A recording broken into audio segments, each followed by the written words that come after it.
Welcome to Psychology Today.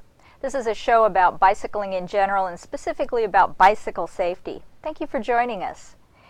I hope you know to appreciate our crew that's in the control booth right now too, without whom we would not have a show, and also Northwest Bicycle Safety Council that produces Psychology Today. Our first guest is Park Ranger Steve Kruger, and he's from Stewart State Park, and we're going to learn what's going on up there, this state park in our backyard, and also learn about riding on the Banks Vernonia linear trail that kind of goes right near the park and can easily access the park. It's a great cycling location.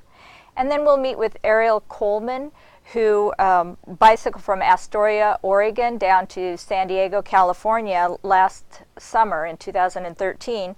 And I know that it's a dream of many a cyclist that you would ride the Pacific Coast Highway and somehow, do Oregon and California or whatever. But many of us have that dream, but it never comes to fruition. So Ariel managed to do it, so we'll learn from her just how she got that done. So let's get started. And our first guest again is Steve Kruger from Stewart State Park. So welcome to Psychology Today, Steve. Thanks for having me. Thanks for taking the time to come to the studio. Oh, yeah. Why don't you start by telling us a little bit about yourself? Oh boy, well, I've been a park ranger at Stewart State Park and the Banks Vernonia State Trail for just over 6 years. Been at the park for almost 7 years. Started off as an AmeriCorps volunteer, and I live in southeast Portland and travel and commute out to the park each and every day. Wow, what a fun destination to go to work to. Yep, live in the city, work in the woods. Now, are you a cyclist? I actually, believe it or not, I ride a fixed gear. Oh, okay. It's an Austro-Daimler rebuilt Austro-Daimler frame, rebuilt fixed gear bike. Do you ride that on the Banks Vernonia? I have, yeah. Wow, It's great. I'm impressed. Well, it's great on the way back. Yeah. It's always great on the way back. Yeah. Tell us a little bit about Stewart State Park in general. Well, like I said, I started at the park in 2007. That's when it opened. It's a full-service state park that has camping and day use and recreational opportunities for everybody. So cabins and full hookup campsites, tent sites right there in the camp loop. Pull your car up and pitch your tent, or we have a hiking camp way off into the woods. And then also for horseback riders, we have a horse camp, which is considered one of the nicest horse camps in the state. Oh, it is? Yeah. I'm not a horse person, so I didn't know that, but I see a lot of horses up there. Well, and that's what's great. It's just a multi-use park that has a bunch of things for everybody. Yeah. So a great place to take the family, or just hang out and relax. Yeah, definitely. A lot of people have kind of a misconception that it's far away, being that it's nestled right when you're about to climb into the Coast Range. It's nestled right there, right from the valley, and it's remarkably close. It only takes me, once I get out of the downtown Portland area, about 25 minutes, 30 minutes. Yeah. It is close by car. Yeah, by car and by bike. And by bike. We'll get to that a little later. Yeah. Tell us about your role. What do you do there now at the park? Well, right now I am one of the lead staff that does all the educational programming for the park and volunteer coordinating. So campground programs and guided hikes and walks, I kind of organize and plan those out, lead them, write the programmings, and try to connect folks to the nature, history, and discovery that the park has to offer, so that they get a better understanding of what's around them in the woods and what the history is of the area, and get out there and be active and get out on the trails. And then, of course, work with a lot of volunteers. Sounds like a good gig to have. Oh, yeah. It's the best job. I wear lots of hats, and I get to do a lot of different jobs and a lot of different projects and work and everything, and work with a lot of different people and meet a lot of different types of folks coming and visiting the park. Now, you kind of touched on it, but what kind of activities might one enjoy if we go up to the park? Sure. Well, we're a trails park, so we have trails for everyone, from the most easy easy level, rated trails to the most difficult. We call it kind of a stacked loop system. So near and dear to the trailheads, we have very easy trails, looping, nice connected trails. And then as you extend out further and further into the park, you can loop off and hit harder trails that are natural surface in Stub Stewart, but then our most straightforward, easy to access trail. In fact, some portions we have ADA access to is the Banks-Vernoni State Trail that runs right through the park. The park is at the midpoint of the Banks-Vernoni Trail, right between the two cities, above and below us. So to be ADA accessible, it needs to be paved. Correct. And that would be the Banks-Vernoni. Paved or a hardened surface to a certain capacity. I'm not quite sure, but pavement is a safe bet for it to be ADA accessible, and then also the grade of the trail has a lot to do with it. I think 2 to 5% is the max, 2% is preferred. So there's a lot of sections that you can get to, whether you're an avid hardcore cyclist or just looking for a nice gentle walk along a flat, easy paved surface where you get to enjoy cutting through some of the wildest Oregon Coast Range mountain flora that you can think of. And it is really spectacular up there. Yeah. Now, what do you see coming up in 2014, the summer? What kind of activities might someone go up there for? Oh, well, some really cool things coming down the pike is we have a lot of different educational programs, which really they're just experiencing nature, experiencing the woods around us. So they're guided hikes and walks, campground programs and campfire programs. Also, we partner with OMSI and Rose City Astronomers. It's a nonprofit group, and they come out and partner once a month and do star parties where we have different programs going on, and then Rose City Astronomers set up telescopes throughout the Deus area for people to basically tour around and nerd out in the nerdery with all the rest of the stargazers. So it's really cool. And so that's the exciting things that I see. Also, we have a disc golf course, a forested course that's really becoming very popular from very young folks to old folks. Anybody can get out and do those kind of things if you can handle little natural surface trails. And then mountain biking is also really hitting well and starting to be a popular thing. Great. So we were talking that there's no water up there per se. It's not along the ocean. It's not along a lake. But boy, there's plenty to do, and people are really discovering it. Right.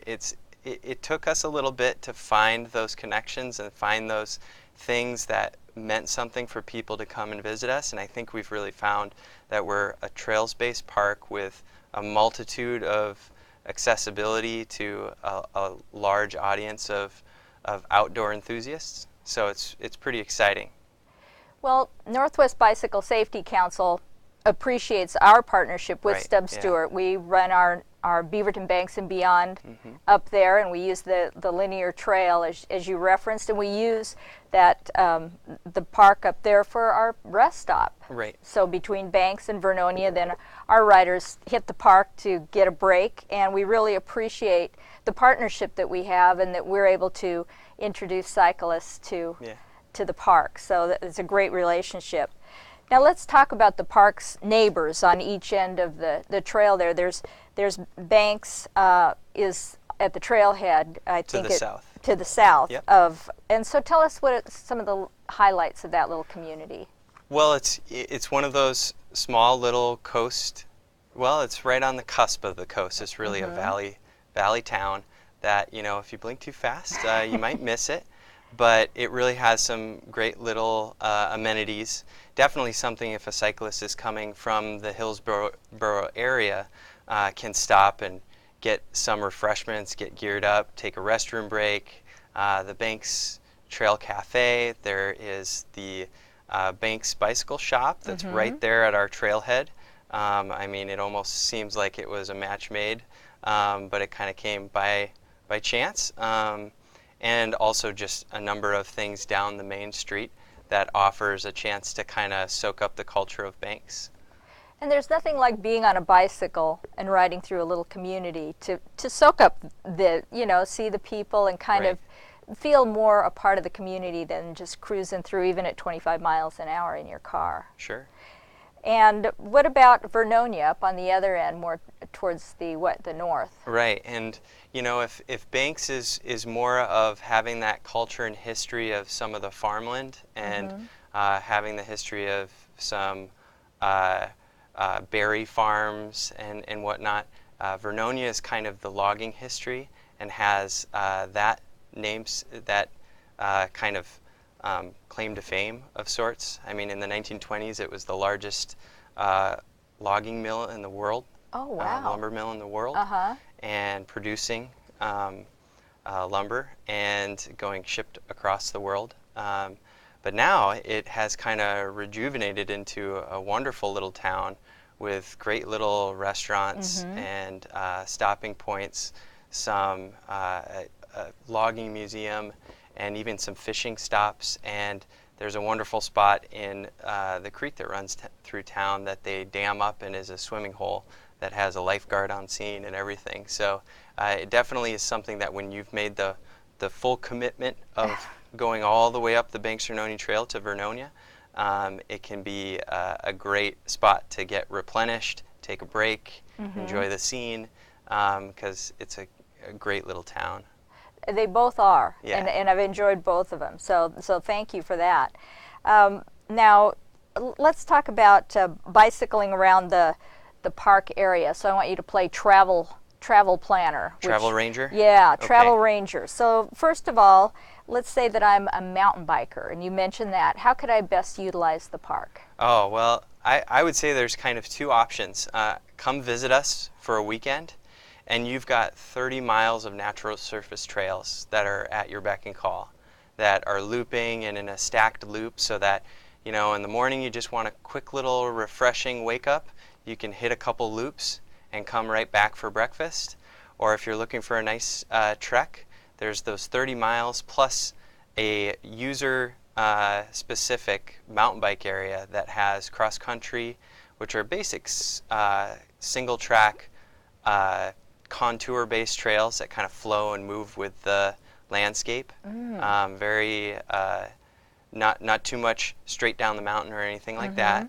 And then we have our most advanced level trail are the free ride trails that have wooden structures and features. Oh, wow. That are jumps and berm turns that are a little more gravity fed trails.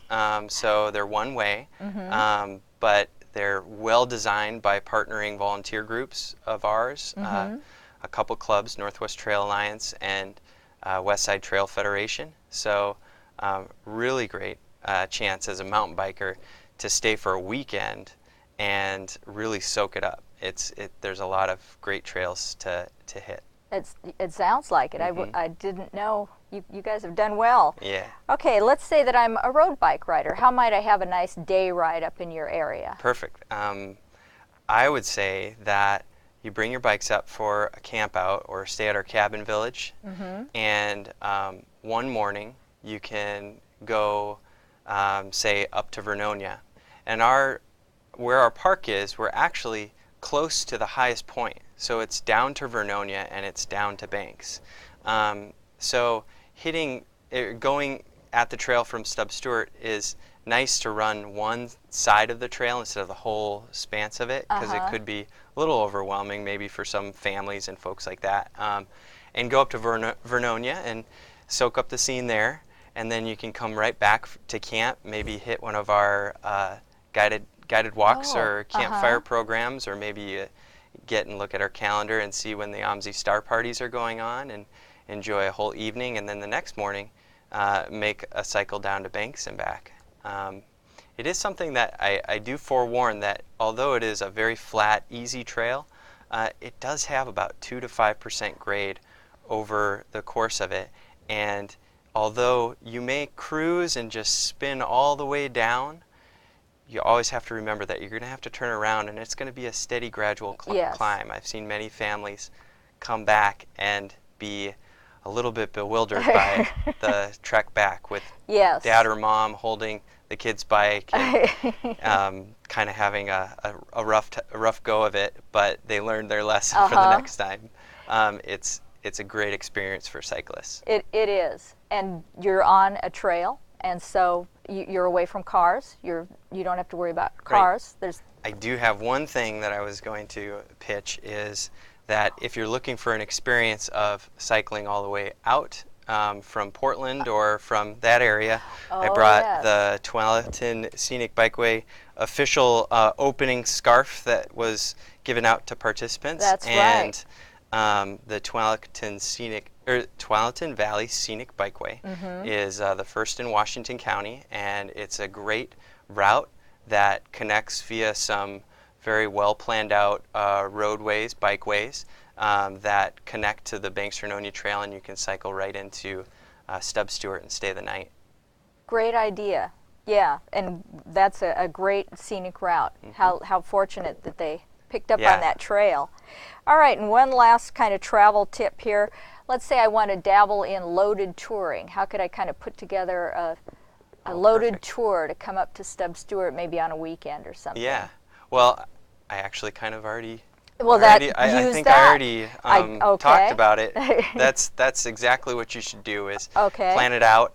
Make sure you make a reservation if you're going to stay with us, because camping there is very popular, and during the summer, even during the week, it can be full camp loops and cabins and everything. So planning out your weekend accordingly with reservations. You can do it online or over the phone. Check our website and everything. I highly recommend that. And get yourself geared up and hit the Max line out to Hillsboro, or come all the way from Portland via some great routes, and then hit that scenic bikeway and cruise up the Banks-Vernonia Trail and make a big weekend of it, and keep on going. Go up to Mist and up to Highway 30, and then down Highway 30 towards Portland or towards Astoria if you want to keep on going that way. So, okay. Yeah, with a little research you can expand a little bit if you're so inclined. Let's talk about the trail itself, the BV Trail, the Banks-Vernonia Trail. And so it used to be that there wasn't much going on up there when you first started. And so, hey, if you were cruising down and you missed a turn and took it a little wide, no big deal, because there was nobody out there anyway. Certainly. But that's not the case anymore. So let's talk about etiquette on a trail. As a biker, what do you think? What kinds of things should we be aware of when we're biking up and down? Well, I think the first thing to recognize is to bicyclists and bikers, it's a bike trail. To horseback riders and equestrians, it's a horse trail. So the idea is to recognize that it's a multi-use trail. It's a shared trail by many different users. So recognizing that, and then also really doing your best to be prepared, like the Scouts. Be prepared and do your homework, and you can check our website for information on what a shared use trail embodies, and the trail etiquette needed to enjoy it the best and have the best experience and do it safely with other users. I think it comes down to the yield system. We're a non-motorized trail, so although we're multi-use, it's still just non-motorized recreation. So it's typically horseback riders, cyclists, or mountain bikers, and hikers. And so our most unpredictable body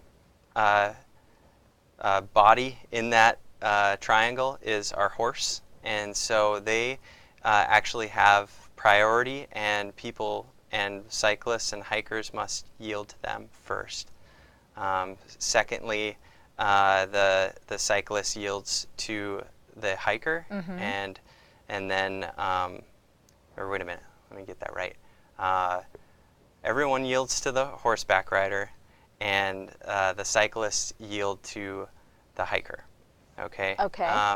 So what that does is it just makes sure that when you're yielding, and I've been told this by horseback riders, is making a verbal alert to the horseback rider, whether you're a hiker or a biker. And even though maybe your pathway is open next to a horseback rider, is making a conversation, saying hello, and asking what's the safest way to pass. And if you can do that and be willing and potentially asked to dismount and walk your bike past, the speedy little metal machine that you're on seems like a predator because of how fast it is to a horse, and that's why horses tend to get spooked by bicyclists. And so if there's a communication going on, open and friendly, and just willing to do what needs to be done to play it safe, you're going to continue to have a good time. Perfect. Thank you so much, Steve, because the horse situation, we certainly don't want anybody to get hurt because they're bucked off their horse. Right. So knowing that little bit of etiquette is really helpful. Thanks so much for coming, and we really appreciated your sharing all the information about Stub Stewart and the Banks Vernonia Trail. And we'll be up there come August with our group. Get out and enjoy these Oregon State parks, including ours and others. Yes, yes. Thank you. So we're going to go to a safety video now, and then we'll come back with Ariel Coleman. And I want to thank Steve again for taking the time to come and be on the show and share with us about Stub Stewart and Banks Vernonia Linear Trail. Thank you.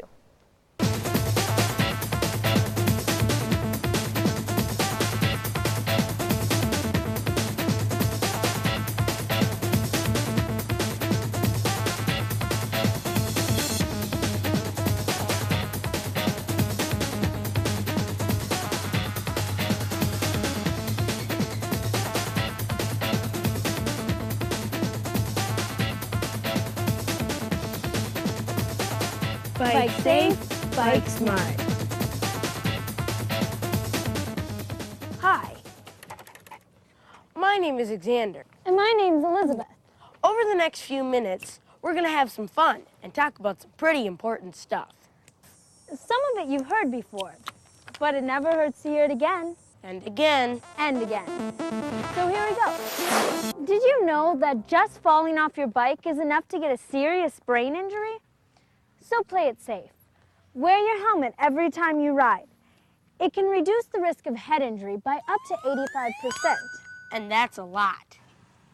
The helmet should be snug on your head and sit flat. The straps should form a V under your ear, and the chin strap should also be snug. 2 fingers should fit in between your eyebrow and your helmet. Also, make sure your helmet meets safety standards. Look for a sticker that says CPSC. This stands for the Consumer Product Safety Commission.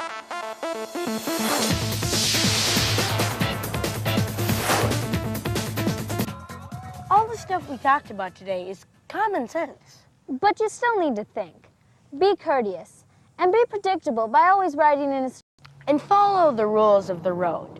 Ride with traffic on the right side of the road. Ride single file. Obey traffic lights and traffic signs. Check behind you before turning. Use proper hand signals. Stop, look left, right, then left again before entering a street. And use caution at an intersection. Make eye contact with other drivers. Be careful around parked cars and watch for objects in your path. And at night, be seen to be safe. Never assume that motorists or pedestrians will see you. Remember, bikes are smaller than cars, and if there's a crash between the two, any guesses who will win? That's all the time we have. So remember these 4 words. Bike safe, bike smart.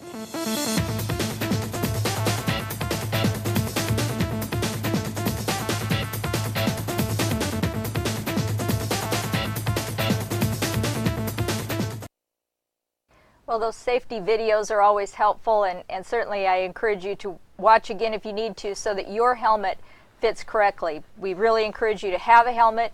It'll do the most good if it fits properly, and just those few little tips about how the strap should fit and how it should fit tight down on your head could save your life, or at least your brain.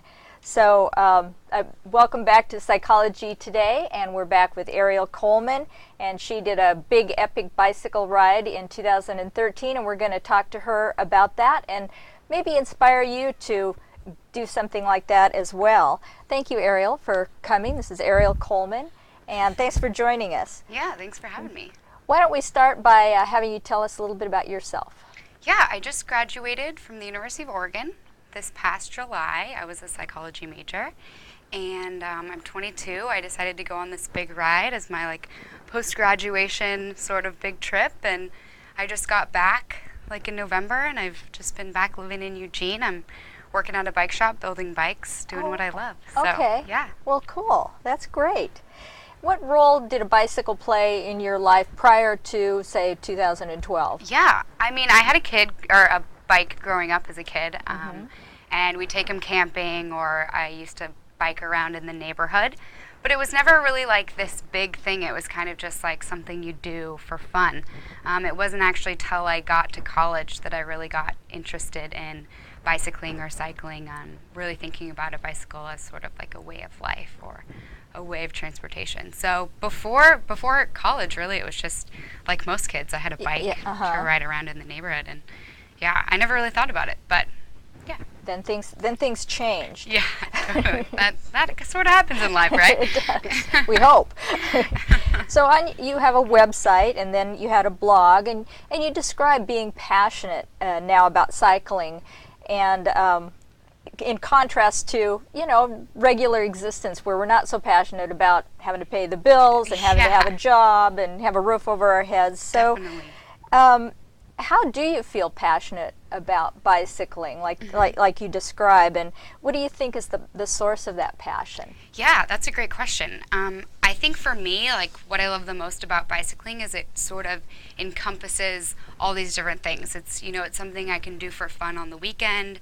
It's something that I can do to get me from point A to point B. I commute around Eugene. It's also something that connects me to my community. I'm always advocating for bike lanes and bike safety, things like that. So I think I'm really passionate about cycling because it kind of it's in all areas of my life. It's really it's really just something that's really a part of my everyday life, and obviously it's in the outdoors, and I love to be in the outdoors, and also it's using my body in a physical way, and it gives me agency over my mode of transportation. I don't have to wait for a bus or put gas in my car. I can just get on my bike. So yeah, I'm really passionate about it as both something to do and as sort of a culture.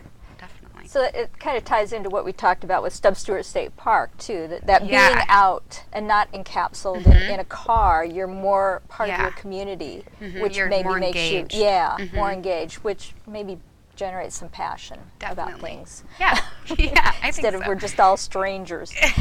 Yeah. Now, some people call you the bike touring goddess. Yes.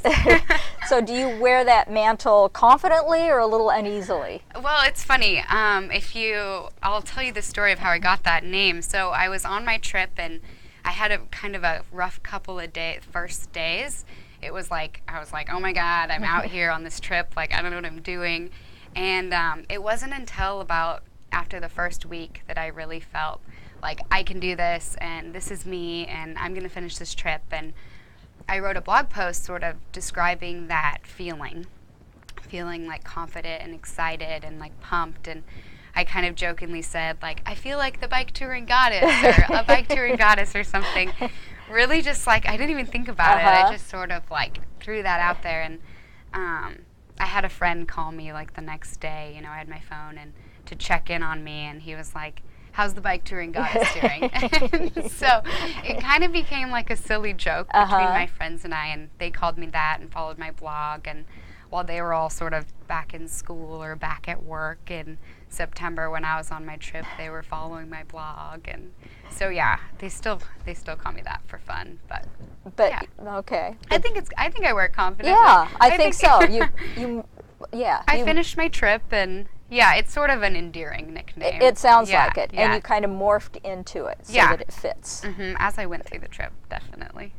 So when did this idea of this ride come to you, and how did you embrace it as a real possibility? Yeah, that's also a great question. I, like most great ideas, it was kind of a cultivation of a lot of smaller ideas. I'd wanted to go on a big trip, and all through college I was like, I'm going to go on a big trip when I graduate, big trip. I don't know what that meant, but I thought about taking a train all over the country or backpacking in Europe, you know, things lots of 20-somes do. But after going on a few mini tours with some of my friends through the bike program at the University of Oregon, I realized, like, oh my gosh, like, you can travel for so cheap, and for, you know, so much fun. You can go so far just on your bike. And after going on a couple little tours, I kind of got the idea, like, oh, maybe I could do a big tour when I graduate. And I was sitting in class, spring term, and I was like, we were talking about the coast. Someone had gone to the coast that weekend, and I was like, oh my gosh, I should bike to the coast. Or I should bike down the coast. And it just kind of, all these ideas I'd had, plus being passionate about, like, biking and the coast, all kind of came together. And I was like, I'd love to see the whole coast. And I, you know, just sort of came up with it. And then through planning, the trip became a reality.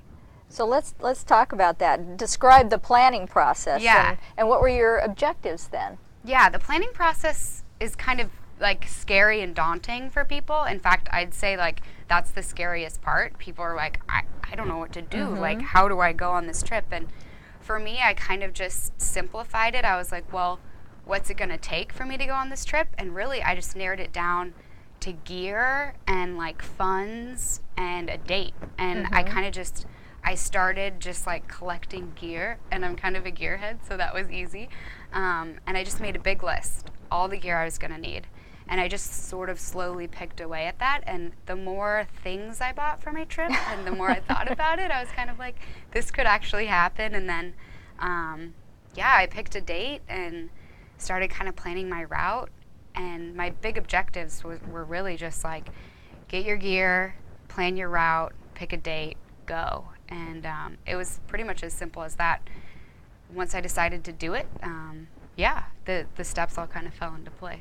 So did you read a lot? I mean, how Yeah. internet, friends? Totally, That's I did. where you gathered your information, sort of? Yeah, definitely. I read lots of blogs and was on lots of websites. I also talked to lots of friends who did big trips. I have some friends who pedaled their turns, they called it, and they pedaled up and down mountains to ski down them. Oh. It was crazy. Oh. They did that. And then I had some friends that did a full tour of the country. And so, yeah, just talked to community members and read adventure cycling blogs and things like that. You know? Okay. So, yeah. Okay. It was fun.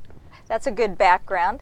So what about your planning might have gotten jettisoned as you started your trip, that you maybe overpacked or whatever? Yeah, I totally overpacked. That is like the classic bike tourist mistake. They're like, I need this, I need that. And that was my, biggest mistake, definitely, was packing a ton of stuff. But that's okay. Yeah. Because I sort of ditched it along the way. Left it at relatives' houses, mailed it home.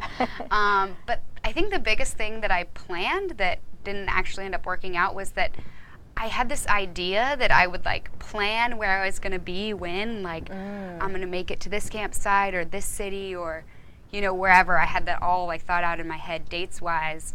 And then I got on the trip and it was like, there's no way I can know that, you know? And, like, I kind of ended up with more of a ballpark idea. But the thing is, once you're out there, like, it's totally dependent on the day, you know? So, yeah, my first week I had it planned out, like, where I was going to be on Tuesday and Wednesday and Thursday. And then I get out there, and Tuesday it's like, no way I'm making it there, you know? I'm just going to, you know, so that's kind of how, that's the big thing that I planned that totally fell by the wayside, and I just... But you were flexible, and you just went with it. I just went with it, and that's honestly the best thing about bike touring, is that you don't really have to be anywhere when, and it's all kind of sightseeing the whole way through. So it's not like you're, like, missing a museum or missing a dinner, you know, you're just kind of out there on your trip, so... Yeah.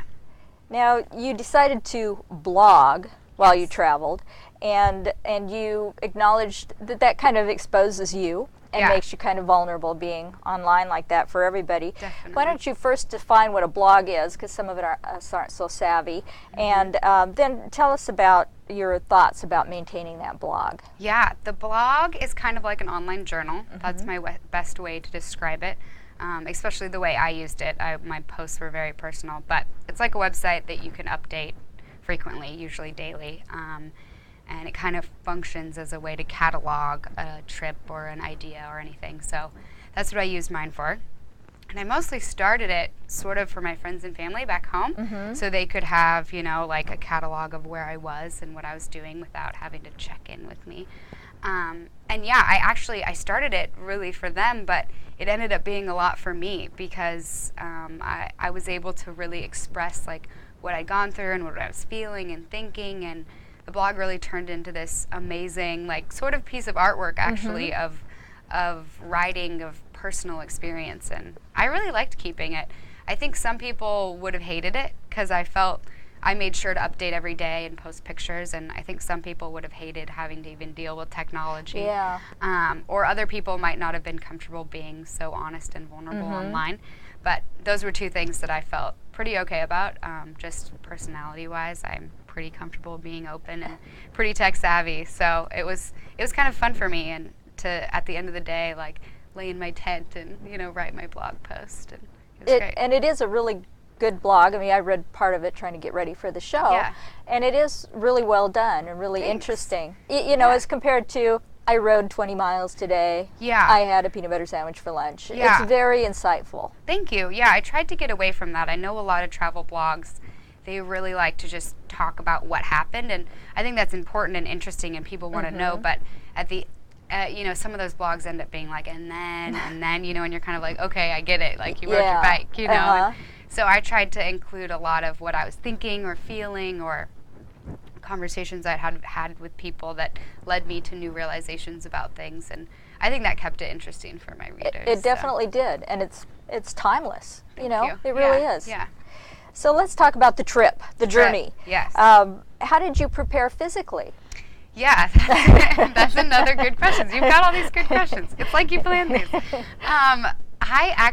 It's funny. I have a couple tourists, like role models, and one of them, Ellie Thallimer, she says, the best part about a bike tour is your body starts in one shape and ends in another. Yeah. And it's kind of true, because with a bike tour, it's hard to like train to do those long days, because unless you're like doing those long days, you can't really train for it, So I did ride my bike a lot before I left. I mean, I always ride my bike a lot, but I kind of kicked up the miles and would do lots of big, long 30 or 40 mile rides.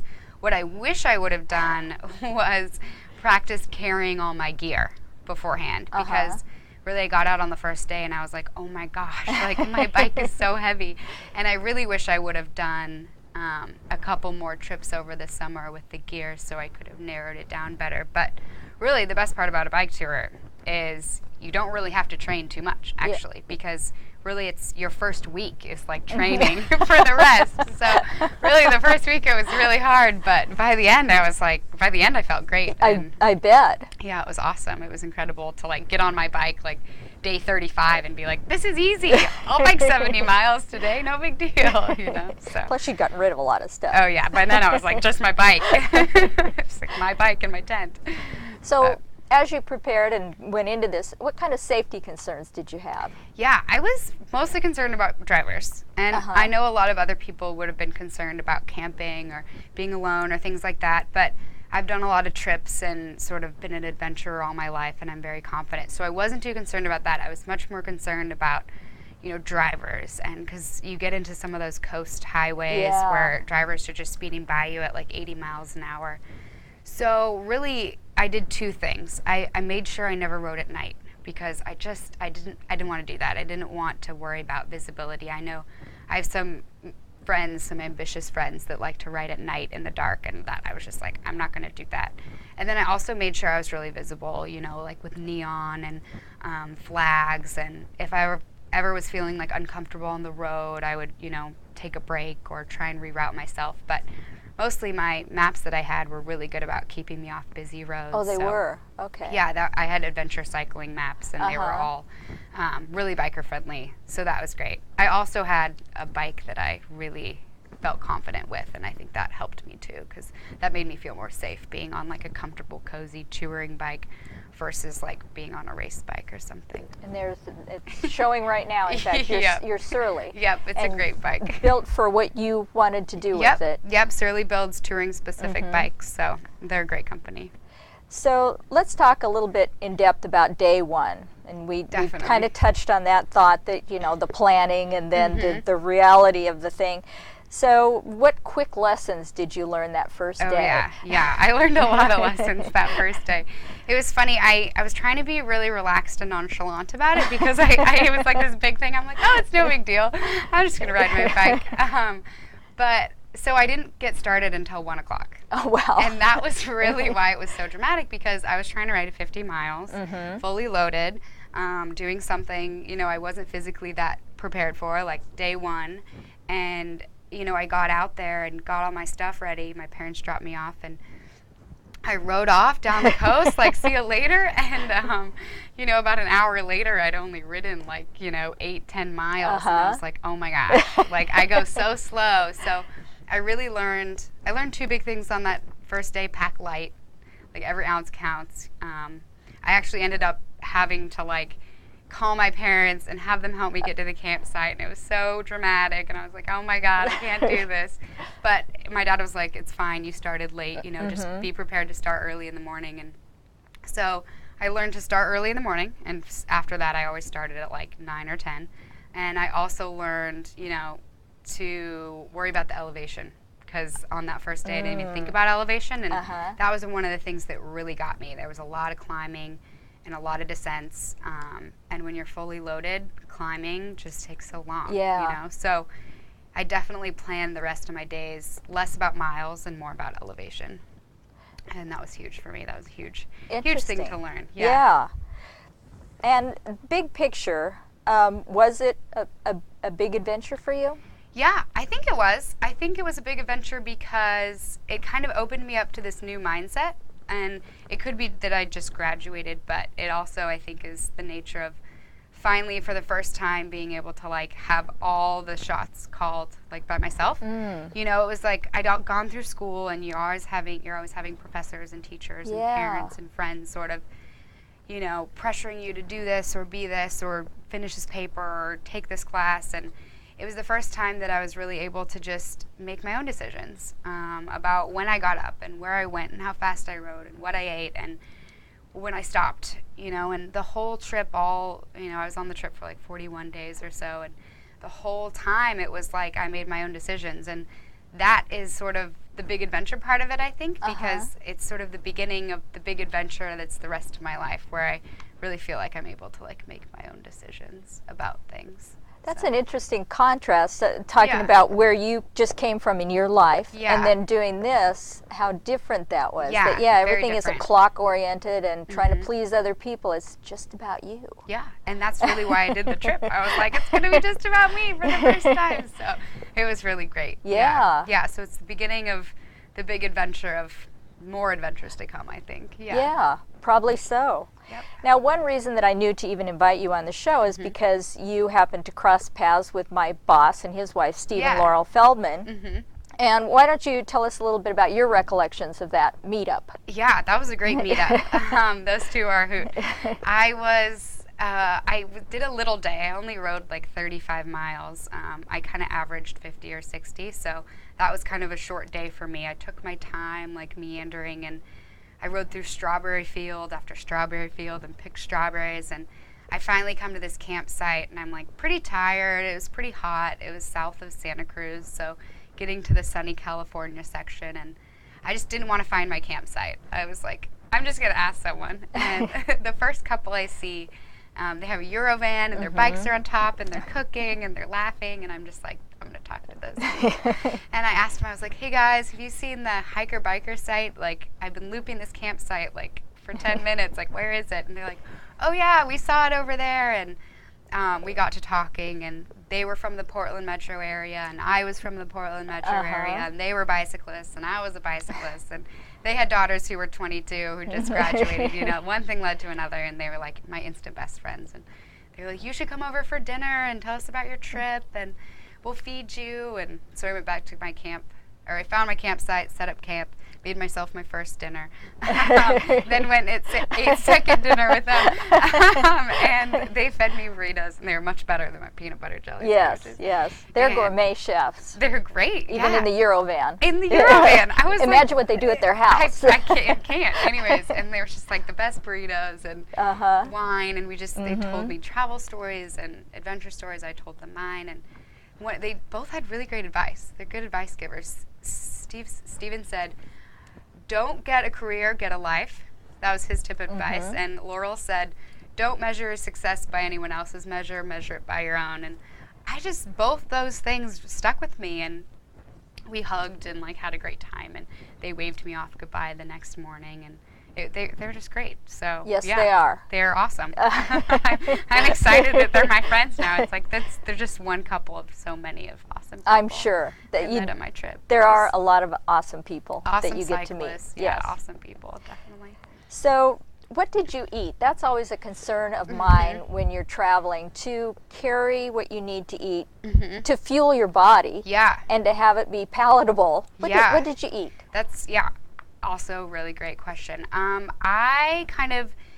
It was really dedicated to eating whole, real food. I think a lot of cyclists and tourists are like, oh, we'll do the backpacking food, or we'll get quick snacks, or, we won't really make it a big deal. We're kind of just like figure it out as we go. And that wasn't me. For me, I was very much thought about meals I was going to make on my camp stove. And so I got a lot of produce. I'd always get produce. And even though it was heavier, I made that sacrifice, I'd stop at a little grocery store and get veggies and, fruits and lots of bread and bagels and things like that. I would use my camp stove, and I would cook, and I'd make, vegetable scrambles and things like that for dinner or for breakfast. I made a lot of potatoes and a lot of things like that, and I really just cooked out there with my camp stove. And I don't really like bars and stuff like that, because when you're biking, it kind of gives you get. It starts to. It starts to bother your stomach eating that sugary, yucky food. So I would really I just realized that I was biking and using, riding 65 miles a day, you need real food. And so I just grocery stored it the whole way and would eat lots of whole foods. Yeah. So you'd kind of plan to stop at a store before you hit your campsite. Yeah. Load up on fresh things that you needed. And you're thinking about carbohydrates because you're using energy. Yep. Lots of bagels. But fresh fruits and vegetables. Definitely. And I think that was awesome. One thing that's awesome about doing the coast trip is it's so accessible. You're in cities, out of cities all the time, and I know a lot of other bicycle tours might not be as apt for that, because you're out in the middle of the woods, or you're out in, the Great Divide. Where are you going to get fresh vegetables, But that was what was really cool about doing the coast, is there was only a few sections where it was no services, there were 30 or 40 miles where there was no services, and you just kind of plan for that. And I definitely stopped. I stopped a lot of places, bakeries and different cafes, and always got prepared food, lots throughout the trip. And sure. I kind of had a casual, fun trip in that way, that I wasn't too worried about budget. I spent a lot of money, getting a good meal when I wanted one, and that also really was awesome about being on the coast. Yeah, and that seems to be a nice thing about a trip like that, is to have a little bit of financial freedom. Yeah. To indulge little bits now and then, to have the latte, to have the pastry. Yeah, exactly. And what's cool about bicycle touring is that really once you have all the gear, it's pretty free. Yeah. Other than the food you have to buy and lodging, and campsites were never too expensive. And I stayed at a lot of warm showers hosts or, friends and family. So really, if you're thinking about flying to Spain, you have to buy a $2,000 plane ticket. Yeah. And with bike touring, it's that's just not an expense, Or even when you go on a big road trip, you have to pay for gas. And with bicycling, really, food is your gas. Yeah. So you really are able to spend, an extra money on eating well. And I definitely did that on the trip, and it made it all the more fun. So. Now, did you carry a bar or something like that in case you bonked in the middle of nowhere? Yeah, you were prepared. Definitely. I always had some bars or some, quick eaty food, like fruits or like peanut butter jelly sandwich kind of a thing. Okay. Lots of like easy to prepare snack, lunchy food, always on me. There was one time in the redwood forest where it was like 30 miles and I like didn't have any food, and it was kind of like a push to get through. And that was like the big mistake of that day was like, oh, well, I started this day and I don't have any provisions. I had like breakfast stuff, but I had to make it all the way to the first town to get food. And Wow. so, yeah, you learn that lesson really quick. Yes. Like, very because tired. when your body won't go anymore, it won't go anymore. Yeah, and when you're on a bike tour, like, Yeah. your That's body and your bad. bike is all you have. You know what I mean? You can't just call a cab. Or maybe you could. They'd have to have a bike rack, though. Yeah, or Yeah. a pickup truck or something. Yep. So tell me how you felt when you were at the end of the ride. How did you Yeah. feel? I was so happy and so psyched, mostly because I had planned this whole trip and then executed it. And it was just amazing. Like, the views were amazing and the people I met were incredible. Like, the whole trip it wasn't what I was expecting, but definitely, but it was more than that.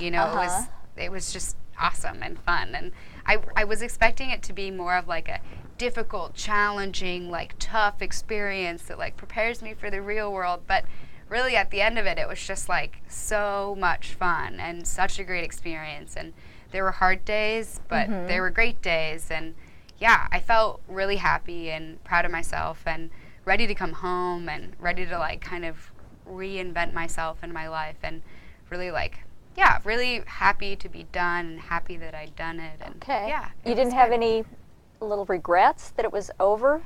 I was definitely like wish I could keep biking on forever. And I definitely was like, oh man, it's over. Like, of course.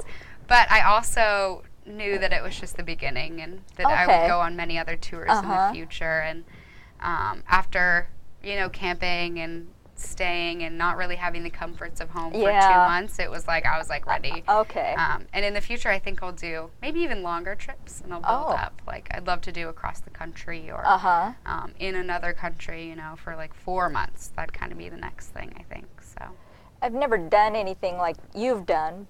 The longest I've done is like a Cycle Oregon, a week long. Oh yeah, those are great. And I remember coming back empowered. I mean, I really felt like, if I can do this, I can do anything in the office. Yeah. Oh yeah. Yeah. If you can bike like X amount of miles, and thinking about those miles, for me, like thinking about, oh my God, like I started in Astoria and now I'm standing on the beach in San Diego, and really it was a long time, but it was really only like 41 days or so, so it was kind of like, whoa, like I can do anything. Yeah. Yeah, definitely. Empowered is a good word for that.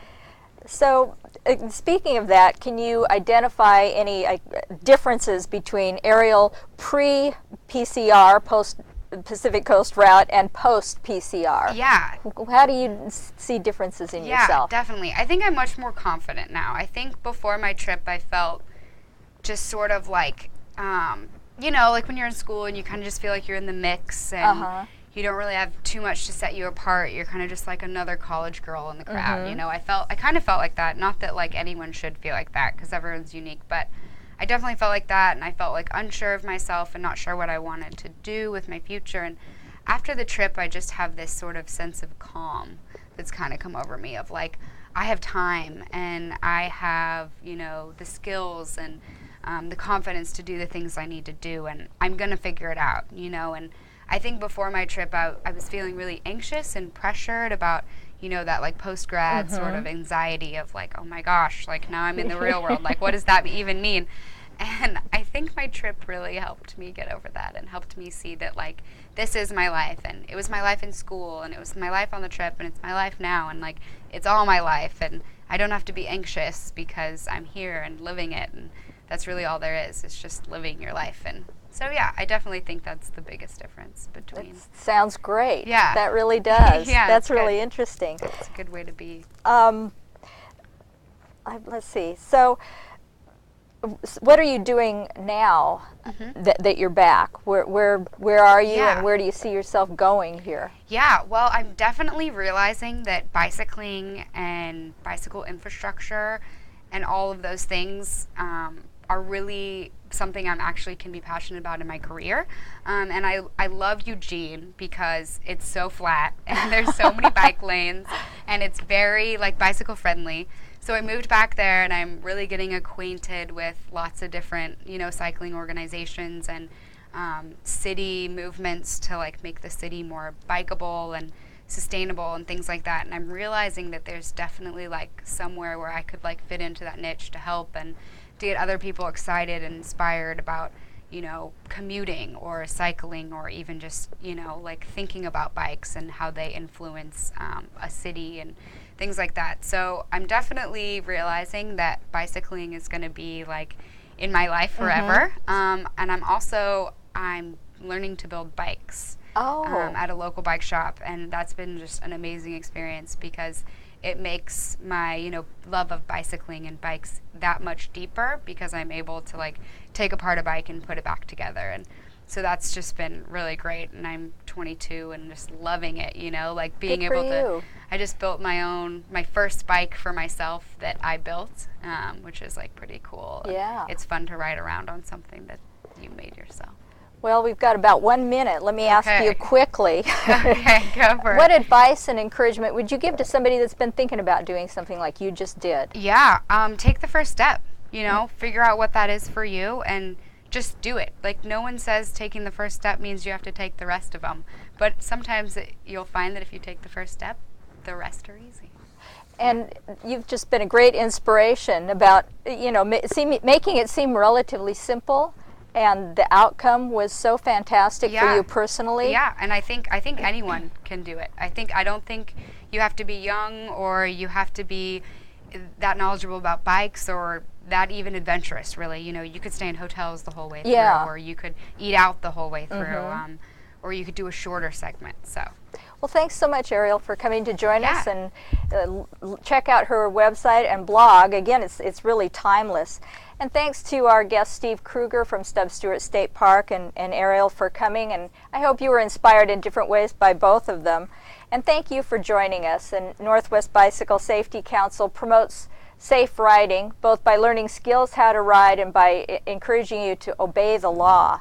If you want to ride a bike, join Bruce Buffington and I. We've got rides listed at pwtc.com. And come ride with us and get some skills and get out and do some of these rides. Pioneer Century by PWTC is on June 7th.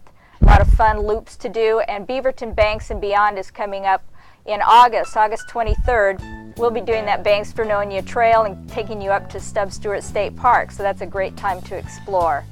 Thank you so much for joining us.